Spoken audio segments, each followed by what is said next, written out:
Hey there, welcome back. This is Jackson, and this is Animal Encounters. Today I'm showing you safari attacks caught on camera that shocked the world.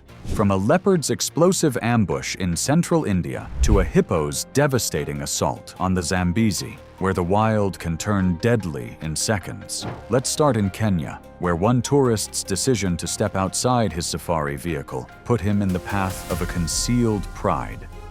It was March 7th, 2016, and the dry season sun had already pushed temperatures past 80 degrees across the open grasslands of a private wildlife conservancy in southern Kenya. Morning game drive safaris had departed before dawn, open-top land cruisers carrying small groups along rutted tracks that wound through golden savanna dotted with scattered acacia. Laurens Dickhorn, a 44-year-old pharmaceutical logistics director from the Netherlands, had arrived at the conservancy 2 days earlier. The safari was his first, a milestone trip planned around his passion for wildlife, photography. He had invested heavily in professional-grade equipment and spent the previous mornings photographing plains game with visible intensity, often standing in his seat to gain elevation. The morning game drive safari carried Dickhorn and 3 other guests under the guidance of Otieno Kiplagat, a 38-year-old Kenyan guide with over 12 years of conservancy experience. An armed ranger escort accompanied the vehicle, as is standard in some private conservancies. Kiplagat instructed all guests to remain seated inside the vehicle at all times. Kiplagat located a pride of 7 lions resting in tall grass within 20 to 30 yards of the track. The grass obscured the animals from certain angles. Dickhorn attempted several photographs, but grew visibly frustrated with the obstructed sight lines. I keep thinking about how that frustration can override every warning you've been given. You travel thousands of miles for a single photograph, and in that moment, the rules start, feeling like obstacles instead of protection. He climbed down from the land cruiser on the far side, briefly out of Kiplagat's immediate line of attention, and moved several yards into the open grass with his camera raised toward the pride. Kiplagat noticed immediately and ordered him back. Tourists in a trailing safari vehicle approximately 40 yards behind had been recording the pride. Their camera captured portions of the incident, though the footage was later submitted to authorities and has never been publicly released. African lions are among the continent's most formidable predators, with adult females weighing up to 280 pounds and capable of reaching speeds approaching 35 miles per hour in short bursts.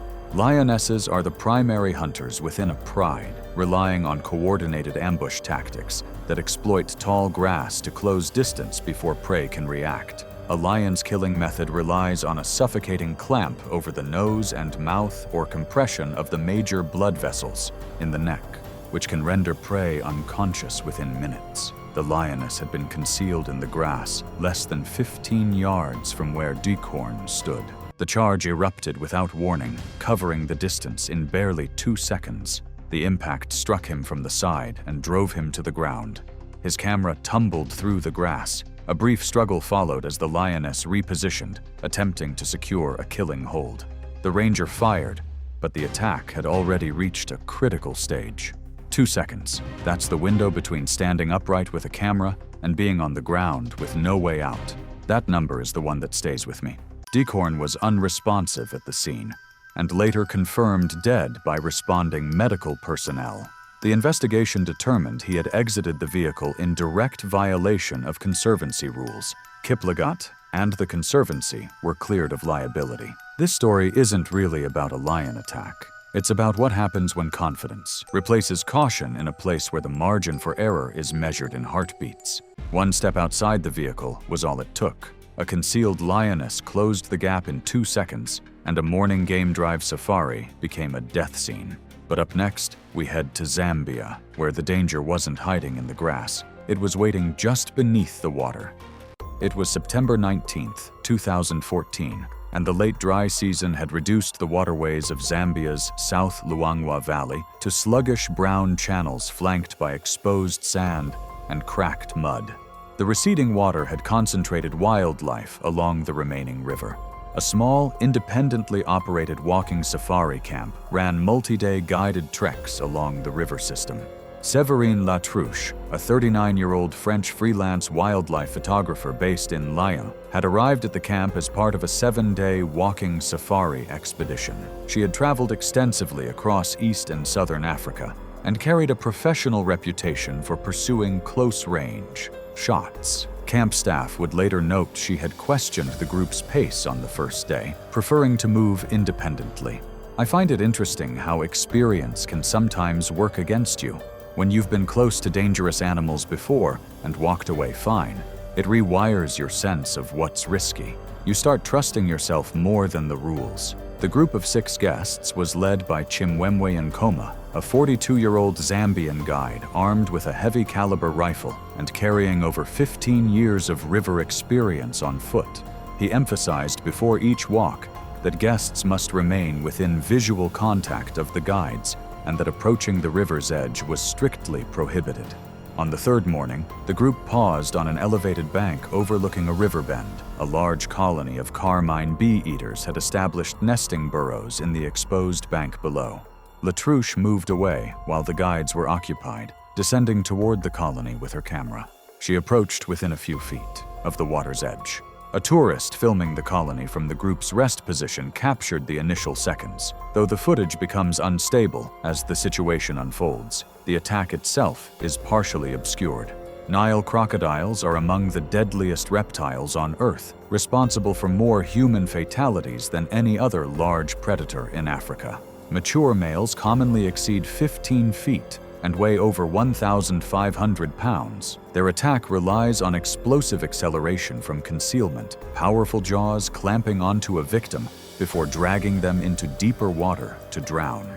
Bite force is estimated to exceed 3,000 pounds per square inch. Once a crocodile initiates its death roll, escape is virtually impossible. The crocodile struck from just below the surface at an angle. Massive jaws clamped around her lower leg, pulling her off her feet instantly. Nkoma scrambled down the bank and fired. The shot struck, but failed to interrupt the crocodile's momentum.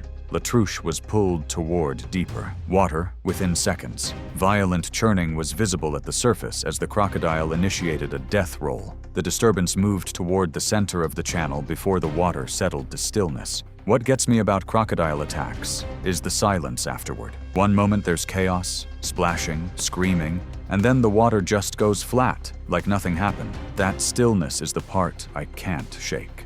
Wildlife authorities recovered remains downstream after an extended search effort. The investigation confirmed Latrouche had left the group area without guide knowledge and approached the water in violation of safety protocols. No negligence was found on the part of Nkoma or the operator. The partial footage was seized as part of the investigation and has never been officially released. Looking at this case, the most dangerous moment on any walking safari isn't when you see the threat. It's when you forget it's there, right beneath the surface, waiting for you to take one step too many. The riverbank looked calm and still until a massive crocodile struck from below the surface, turning a walking safari into a nightmare. But the next story might be even harder to watch, showing how one sudden movement can provoke the fastest predator in the forest. It was February 22, 2015, and a cool morning haze hung over the forested hills of a wildlife sanctuary in Madhya Pradesh, central India. The sanctuary's dense sal and teak forests sheltered a concentrated population of large predators, drawing steady traffic from visitors who booked open jeep safari excursions through the reserve's unpaved forest tracks. Harshavardhan Kulkarni, a 45-year-old industrialist from Pune, was a frequent visitor to India's wildlife sanctuaries. He maintained a large personal archive of big cat photographs and considered himself deeply knowledgeable about predator behavior. He had arrived the previous evening and requested the earliest available morning jeep safari departure. The safari guide, Devrath Parihar, a 37-year-old licensed naturalist with the State Forest Department, operated the lead vehicle in a convoy of 3 open-top jeeps. Parihar briefed passengers to remain seated at all times and avoid sudden movements or loud noise near animals. Approximately 90 minutes into the morning jeep safari, the convoy located a large male leopard resting on a low branch near the track at unusually close distance. Parihar cut the engine, Kulkarni immediately began photographing.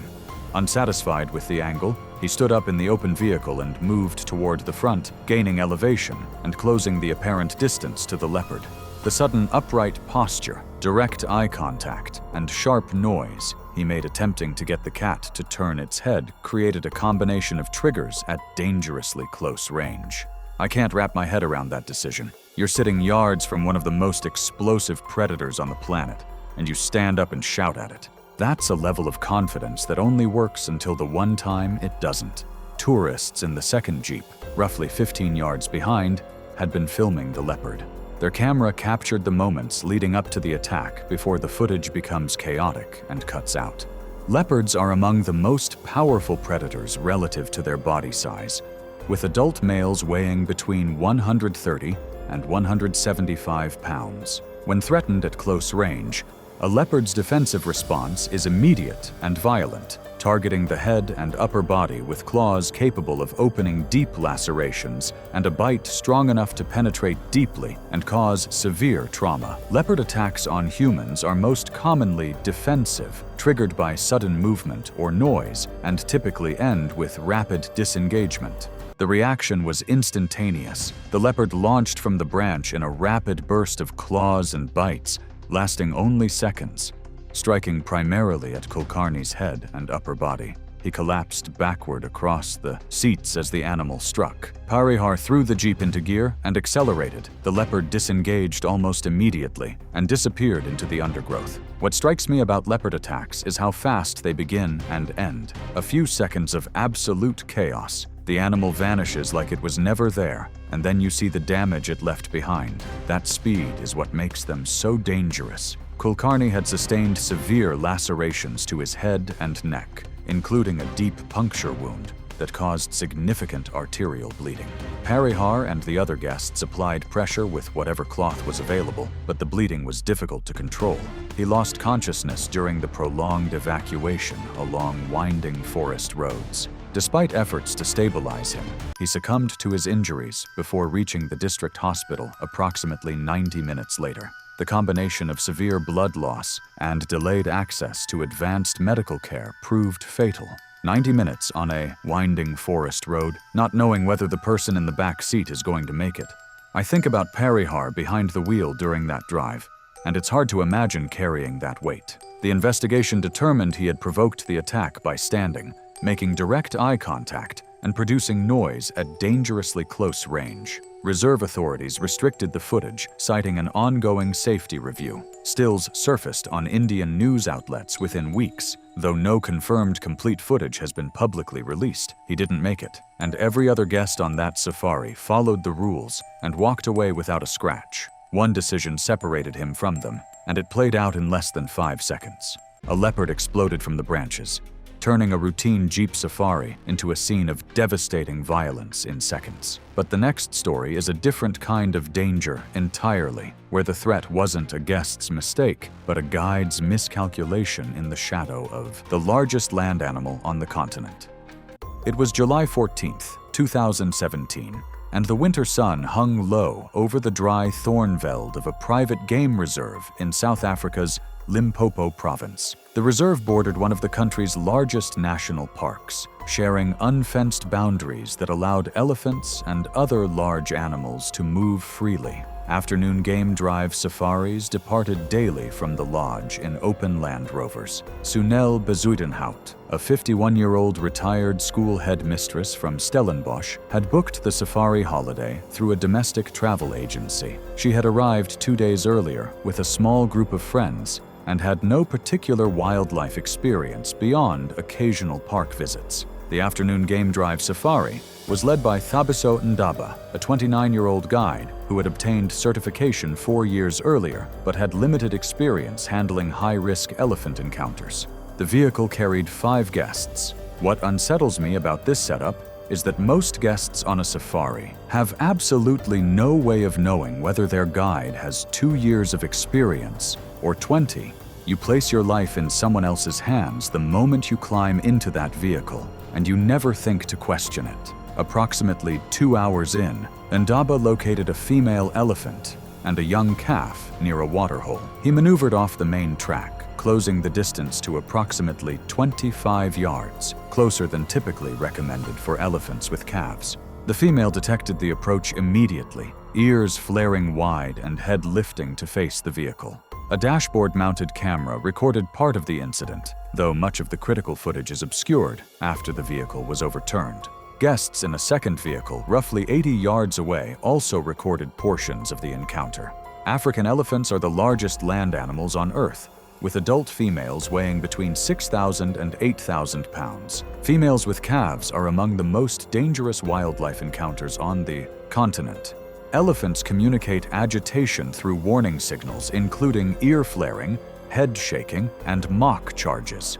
When these warnings fail, the response escalates to a full charge at speeds exceeding 20 miles per hour, with enough mass to overturn vehicles. Every single warning sign was visible: the ears, the head shaking, the mock charges, and still the vehicle didn't move fast enough. That's the part that's difficult to accept. The signals were all there, and they weren't enough. The elephant issued 2 mock charges, lunging forward with ears spread wide before pulling up short. Ndaba began reversing, but the rear wheels caught in soft sand, slowing the retreat. After repeated mock charges, the elephant committed fully. She closed the remaining distance in seconds, striking the vehicle broadside and forcing it onto its side after repeated impact. Bezuidenhout was thrown from the exposed upper tier. She landed between the overturned vehicle and the charging elephant. The animal struck and trampled her before she could move, then continued to push and strike the vehicle briefly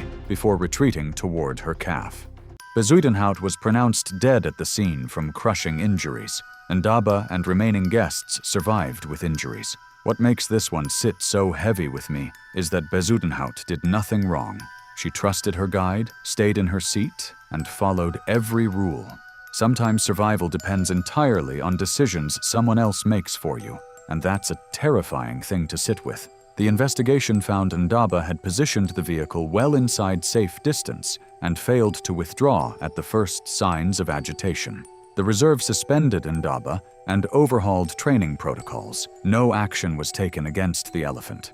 The dashboard footage was submitted to investigators as part of a civil liability review and has not been officially released. The second vehicle's footage was shared privately, though portions later appeared on social media. A charging elephant flipped the safari vehicle like it weighed nothing, turning a quiet afternoon game drive into a catastrophe. The next story is just as shocking. But what makes it different is that no one made a single mistake, and it still ended in death. It was October 11th, 2013, and the morning air carried a sharp chill across the rocky valleys of a private desert conservancy in Namibia's Kunene region. The conservancy was home to a small population of desert-adapted black rhinos, among the rarest large mammals on Earth. It offered guided walking rhino tracking safaris. Small groups led on foot through rugged terrain to observe rhinos at a distance. Torbjørn Vikeland, a 47-year-old marine engineer from Tromsø, Norway, had arrived as part of a broader Southern African safari itinerary. An experienced outdoorsman comfortable on rough ground, this was his first African safari. The walking safari group of 3 guests was led by Isak Garoeb, a 41-year-old Namibian guide with over a decade of experience tracking black rhinos through the Kunene's rocky riverbeds. A second tracker accompanied the group as standard protocol. Garoeb briefed the group that black rhinos were unpredictable and that if the animal displayed agitation, everyone must move behind rock cover immediately. The trackers located fresh spoor in a dry riverbed approximately 2 hours in.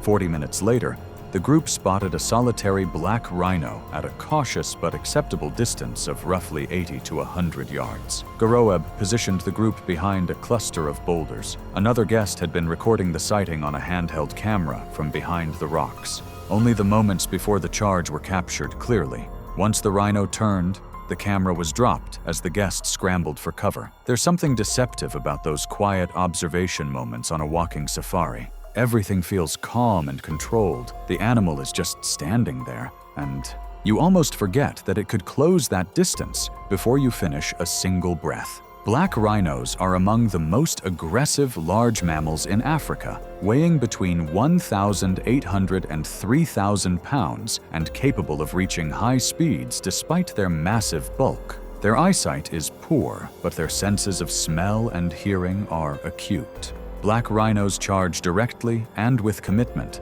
lowering their heads to bring their anterior horn into devastating contact. The impact is sufficient to knock an adult off their feet with bone-breaking force. The wind had been carrying the group's scent away from the rhino. Without warning, the breeze shifted. The rhino's head snapped upward, nostrils flaring. It wheeled toward the group and charged. Goroeb shouted for everyone to scatter behind the rocks. 2 guests and the second tracker dove behind the boulders immediately. Vikaland froze for a critical moment before turning and running in the open, away from cover rather than toward it. That freeze is what haunts me. It wasn't recklessness. It wasn't defiance. His body just chose the wrong option in the 1 second that mattered, and there was no way to undo it. The rhino closed the distance at high speed. Vikaland was struck from behind, the horn impacting his lower back and knocking him violently forward. The rhino ran over him without stopping, its massive weight driving across his body before disappearing into the scrub. The entire attack lasted seconds. Goroeb reached Vikaland within a minute. He was unresponsive with no signs of life. He was pronounced dead before reaching the nearest medical facility. The investigation concluded the sudden wind shift gave no time to react, and that Goroeb's instructions had been correct. The incident was ruled unavoidable. The Conservancy revised minimum tracking distances. The recovered camera footage was turned over to the victim's family as part of the repatriation process. The family has never authorized its release, and the Conservancy has respected their wishes. This is the hardest story to sit with because nobody did anything wrong. The guide was experienced, the distance was acceptable, the protocol was followed, the wind just changed direction, and that was enough to end a man's life. Sometimes nature doesn't need a mistake to be lethal. A black rhino charged from the riverbed, striking before anyone could react and turning a walking safari into a tragedy. The final story takes us to the water, where the most dangerous animal in Africa was waiting beneath the surface, and no amount of experience could have changed what happened next. It was August 9th, 2018, and the Zambezi River moved sluggishly through the floodplain of Zimbabwe's Mana Pools region, its waters reduced by peak dry season to a fraction of their volume. The shrinking river had concentrated massive pods of hippopotamus into crowded pools and reed channels, with territorial males defending diminishing space. A small safari lodge operated multi-day canoe safari excursions along this stretch. Rosalind Critchlow, a 57-year-old retired solicitor from Bath, England, had booked the 3-day canoe safari as the final leg of a southern African itinerary. An experienced traveler, she had never undertaken a river-based safari. She completed a paddling orientation at the lodge before departure. The canoe safari group of 4 canoes carrying 8 guests was led by Takudzwa Chirinda, a 34-year-old Zimbabwean river guide with over 8 years of Zambezi experience. Chirinda briefed the group that hippopods would be given wide clearance, travel would be single file, and his navigation decisions were final.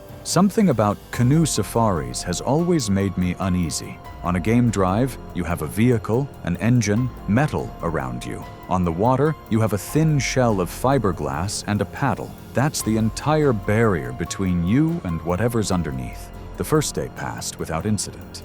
The second morning, low. Water had visibly compressed the channel, and hippo activity was heavier. Chirinda navigated along the main channel, steering clear of known hippo concentrations. The guest paddling behind Critchlow's canoe was wearing a head-mounted action camera. The camera recorded the capsizing, though the footage becomes submerged and chaotic within seconds of the impact. Hippopotamuses are widely regarded as one of the leading causes of large animal-related deaths in Africa. Adult males weigh between 3,000 and 4,000 pounds. Their massive jaws open nearly 180 degrees, revealing lower canines exceeding 16 inches.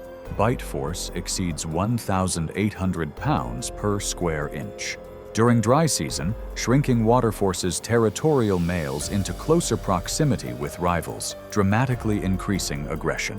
Solitary males displaced from pods are considered particularly dangerous, occupying unpredictable positions and responding to intrusion with immediate violence. That last detail is the one that really gets to me. A displaced male doesn't belong to a pod, doesn't stay in a known pool, and doesn't follow the patterns that guides have spent years memorizing. It's the one variable you can't plan for. The solitary male had been submerged in a section of the channel not known to contain a pod. Chirinda had no indication of its presence. The hippo surfaced directly beside Critchlow's canoe, its massive head rising from the brown water. It struck the canoe broadside, capsizing it instantly and throwing Critchlow into the shallower edge of the channel. I keep coming back to the randomness of it. A few yards to the left or right, and the hippo surfaces beside a different canoe or misses them entirely. That's the margin.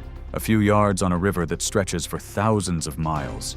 The hippo lunged toward her in the shallows. Its jaws opened wide and came down on her midsection. The animal bit down with crushing force and jerked violently, then released before submerging and circling back. Briefly, Chirinda paddled back and struck the water with his paddle in an attempt to distract the animal, causing it to disengage, but the initial assault had already caused fatal damage. Just imagining Chirinda turning that canoe around and paddling toward a 4,000-pound hippo with nothing but a paddle. That's a kind of courage most people never have to find in themselves, and even that wasn't enough. Chirinda and another guest lifted Critchlow onto a sandbar. He radioed the lodge for emergency evacuation. She had sustained catastrophic crushing injuries and showed no signs of breathing by the time the evacuation boat arrived approximately 40 minutes later. She was later declared dead. The investigation determined Chirinda had navigated correctly, avoided all known hippo concentrations, and followed standard procedures. The displaced male's position was unforeseeable. Chirinda was cleared of all fault. Canoe safari operations were temporarily suspended pending a safety review, and the Wildlife Authority issued an advisory on hippo displacement risks during low water conditions. The footage was submitted as evidence during a coroner's inquest and has not been made publicly available. This is the story that stays with me the longest. Not because someone broke the rules or made a bad call, but because everything was done right, and it still wasn't enough. Sometimes the river just decides, and there is nothing anyone can do about it.